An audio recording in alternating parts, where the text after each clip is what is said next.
Hello, welcome. Welcome to Make Success Your Lifestyle. I am Vanessa, and today we are going to talk about a very important topic. We are going to talk about the three signs that your money mindset is keeping you stuck.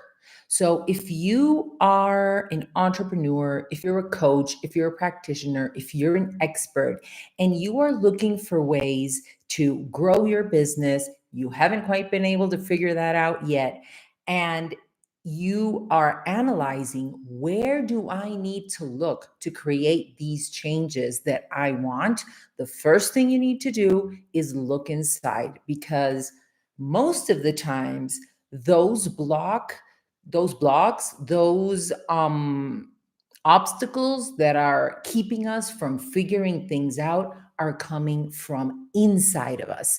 So let's dive deep into this topic and talk about signs that will help you identify if this is actually happening to you right now. So, the first sign is fear. And it's actually fear of financial success. So, fear of financial success normally appears as you feeling reluctant to make decisions that could expand or scale your business. For example, you might avoid investing in new technology or hiring essential staff, maybe even one person, maybe even a VA if you're just starting out, because you're afraid of the changes that this could bring.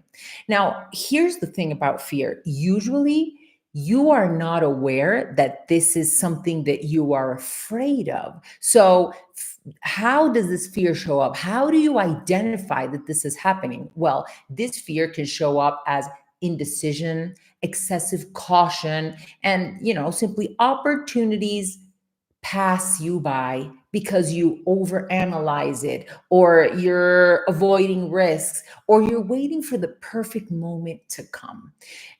This means that you are just playing it safe. And you know what? Playing it safe is just avoidance. And avoidance stems from fear. So look at the places in your life in which you feel you might be doing this. It could be your life or it could be your business. And remember one very important thing: success is about taking risks. Calculated risks, of course. I'm not telling you to go crazy and do whatever. No, you analyze the situation, but the only way to be successful is by believing in yourself and risking forward. You analyze the risk and you think about it and you say, yes, I can handle this. I am willing to handle this. You risk forward, and that is how you succeed. So I want to give you an example of a client that I worked with that had this block. So for the sake of her privacy, I'm just going to call her Jane. So she got a partnership offer with a larger company than hers, and she turned it down. And so the reason why she turned that down was she was afraid that she could not handle the workload and the pressure, even though she had the expertise, the resources, and the capability. So, this is a clear example of fear making you play small. Why? Some people might say, oh, but maybe the whole workload thing was real. Well, here's the thing about growth. Number one, it is uncomfortable. You need to step out of your comfort zone to make things happen. So once you step out of that comfort zone, you can then figure out the ways to make the situation work in your favor. Maybe the way the position was set up initially was all about a huge workload that wasn't appealing to her.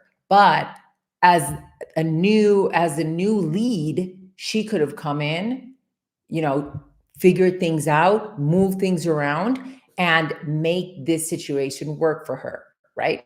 Which is what she later did. But I just wanted to give you this example of how When you're coming from fear, when you're coming from a place in which you're playing small, you don't really have the capacity to see the full possibilities, and so that's the reason why you could make mistakes that could keep you stuck.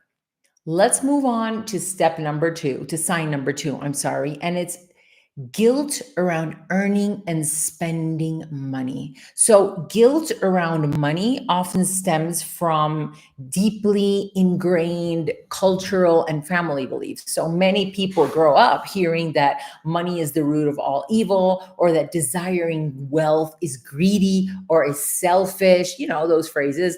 Money doesn't grow on trees. It's hard to make money. It takes a lot of time and a lot of hustle to make money, right? So, personal beliefs based on your experience can also influence these beliefs. So for example, if you have failed in the past, these experiences can create a mindset that earning money is hard. Why? Because that's what your experience has been, right? Or that you aren't capable of doing these things, and this blocks you from making the correct decisions that will actually lead to wealth. It will also keep you from investing in yourself or in your business, which is really the most important thing you need to do. Because if you feel guilt and you perceive that investing in yourself is unnecessary spending, you're in a very bad place. You are your most important asset. If you want your business to flourish, if you want your life to flourish, your mindset is the first thing you need to work on. So, being an entrepreneur is all about personal development, growing, expanding your vision, expanding your limits. I want you to really analyze how you feel about spending money and about receiving money. And when it comes to receiving money, yes, there can be a lot of guilt as well. And this shows up in several different ways. So I'm going to talk to you about Sarah. Sarah is not her real name, of course. She is a client I worked with, and she's a yoga teacher, and she grew up in a low income household. So, Sarah had over 20 years of expertise. She was a real yoga guru. She had so much richness, so much wisdom to share with all of the people that worked with her. Yet she had a problem. She felt uncomfortable setting the correct prices for her teacher trainings, and that was keeping her business stuck. She was afraid that if she raised her prices, she would be perceived as greedy, selfish, or non spiritual. There was also another thing that was blocking her, and it was her family's beliefs about money. So, she was taught that having high aspirations was greedy, and that the best way to live was by being modest and frugal. That was the only acceptable, the only honest way to live. She was holding herself back so that she would continue to fit in her family mold. And this is a very important thing, because when you grow, when you evolve, sometimes, many times, you do outgrow the people that are around you. And you need to be aware of that so that you can lovingly accept that you've moved past that and you have a higher vision for yourself and for your own life, so that those limiting beliefs that are coming from the people that are dearest to you, that are around you, will not hold you back. Does that make sense? After I worked with Sarah, she realized that creating abundance in her life was actually the best way for her to serve the people she was meant to serve. So once she started working on that, she gained the power to serve in a more powerful way. Once she let go of that guilt about what she was charging, she was able to grow her business beyond her wildest dreams. So she created a new online teacher training that allowed her to reach people all over the world, as opposed to the local trainings that she started with. And she also started creating these beautiful, powerful retreats that she was leading all over the world. And she was literally changing the lives of all the people that joined her. So she was changing lives, other people's lives with her work. And at the same time, by doing that work, by accepting her growth, by fully stepping into that growth and letting go of all of those limiting ideas, she was changing her own life at the same time. So now that I mentioned that Sarah had this guilt, right? This guilt about earning money, about spending money. And for that reason, she was undercharging. One of the other signs that you need to be aware of, and I'll tell you something, I see this in the majority of entrepreneurs, especially those who are working in personal development or spiritual, in the spiritual niche. And the sign is undercharging and over delivering. Undercharging and over delivering stems from a very limited money mindset. So if you identify that you are doing this, you need to take action. You need to work on this. What does this mean? This means that you don't really recognize the true value of your work. And where does this stem from? This is coming from a very deep limiting belief that says, I am not enough, right? And so I am not enough. My work is not enough for me to charge in the premium price range. So I keep my prices low. This mindset is rooted in a lack of confidence, fear of rejection, or feeling that your work is not good enough. And this is, good old imposter syndrome that can happen to anyone. Recognizing the value of your services and charging accordingly is essential for you to achieve financial success and for your business to be sustainable and thrive. When entrepreneurs undervalue their services, what happens when you do that is that you inadvertently are signaling to your clients and to the entire market that your offer is not of high value. And if you're over delivering, your offer is probably, it has immense value. The problem is you aren't framing it that way. You don't know how to position it in that way. You don't know how to position yourself in that way because deep inside, you don't really feel it. And that is because of the limiting beliefs.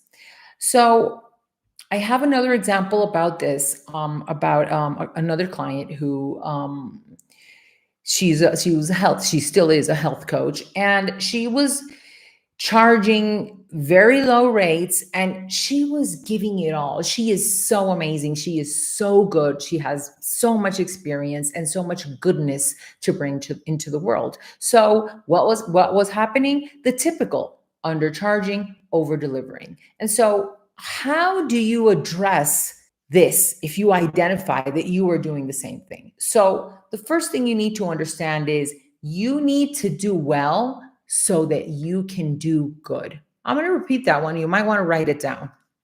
You need to do well so that you can do good. You can do good for others. If you don't create abundance for yourself and focus on your own wealth and your own well being, you are going to end up burning out and you are not going to be able to serve your people at the highest level. So, over delivering and undercharging, it depletes your energy, it depletes your power because it means you are selling from your knees. And selling from your knees is when you're selling your services as an expert, as a coach, as a practitioner. What's going on inside your head is you're thinking, please buy from me, please buy from me, please buy from me. This is you or whoever is doing this coming from a scarcity mindset.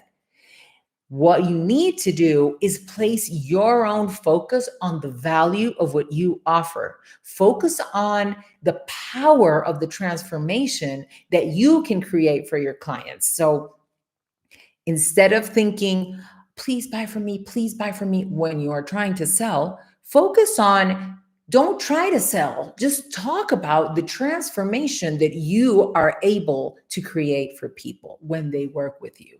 That is the best way to look at this. And this takes practice. But by practicing this all the time, keeping this in your top of mind, you will start to see tangible changes. So, undercharging means your business is not going to be growing. You're not going to be making the money you should be making. And that is going to spill over into your personal life. It causes anxiety, it causes burnout, and it causes resentment because you're putting in the love, you're putting in the effort, you're putting in the energy, and you're not getting it back. Why? Because your money mindset, you have limiting beliefs that are holding you back. Another thing that happens when you are undercharging and over delivering is something that is really, really common. And what happens is that you attract the wrong kind of clients who aren't really willing to invest in themselves.